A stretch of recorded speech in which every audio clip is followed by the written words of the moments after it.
Good morning, good afternoon, depending on what class you are. Right away, you can see we start with the rule of halves measuring technique, but I added a little bit extra. I took the measurements of the height, and then when it came to the measurements of the width, I also tried to find the middle of that. And that just gave me one extra reference point, so my drawing could be a little bit more accurate, or I had more to go by. It also does create this grid of 8 squares, and it becomes much easier to determine what goes where once you have those 8 squares. So you should quickly draw in uh, the the outline of the young boy. This is a Bargue study, and it's a study that's very common once you're studying art at university, especially. And many well-known artists have taken it upon themselves to study these types of images from a book by an artist who's passed away now, who created the Bargue study. I'm not exactly sure what it's called. So after you get that outline in, the inside is a little bit more challenging. Just be careful and be sure that your spacing is correct. Use the squares to compare, like try to find the middle of each square and determine where that line for the right eyebrow should go or where that nose should go. Clearly, it's not in the middle of that specific section, and I think that section with the eyes and the nose is probably the most challenging to get in there. Once you're done, erase your guidelines, and I touch it up every once in a while, as you saw, and you will see me do. So wherever you see that maybe something could be corrected, we'll do it. Another thing I want to mention is that when it comes to hatching, make sure that you are lifting your pencil and that you're not zigzagging. And you'll see that I do that throughout. Especially when it comes to the hair, you don't want to zigzag the hair.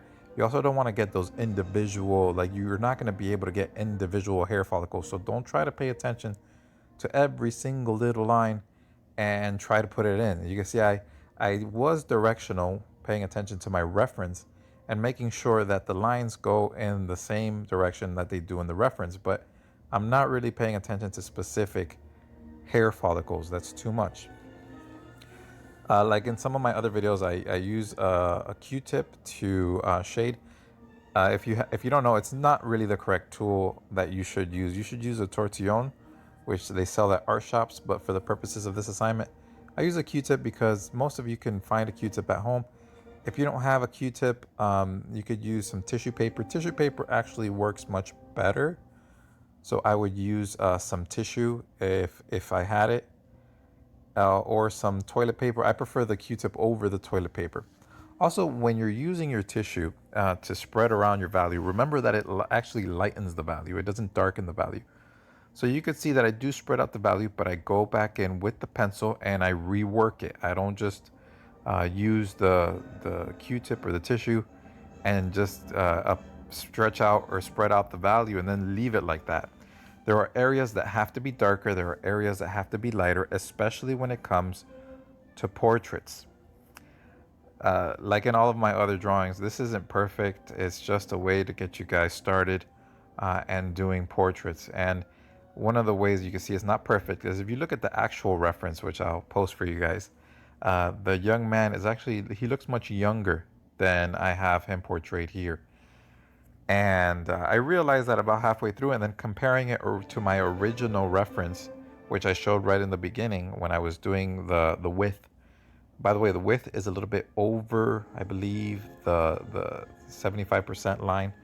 And just try to make sure you get the width correct, because it might cause you a lot of problems if you don't get it correct later.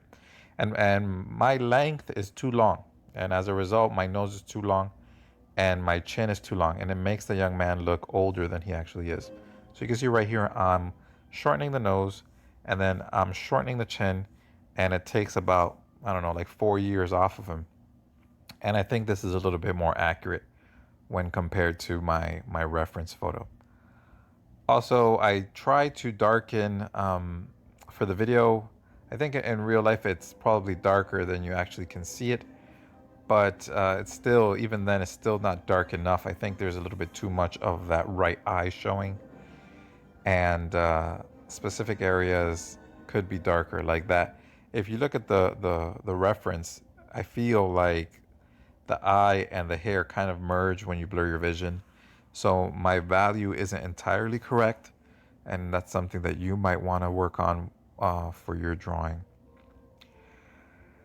I really enjoyed doing this. I actually was able to complete it faster than I thought I would.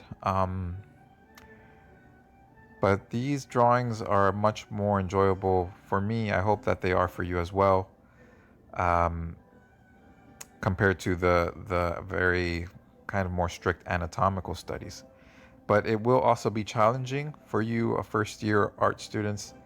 Um, but it's supposed to be challenging. The idea is to learn while doing it, not to complete something that looks great, but to make sure that you are learning through the process.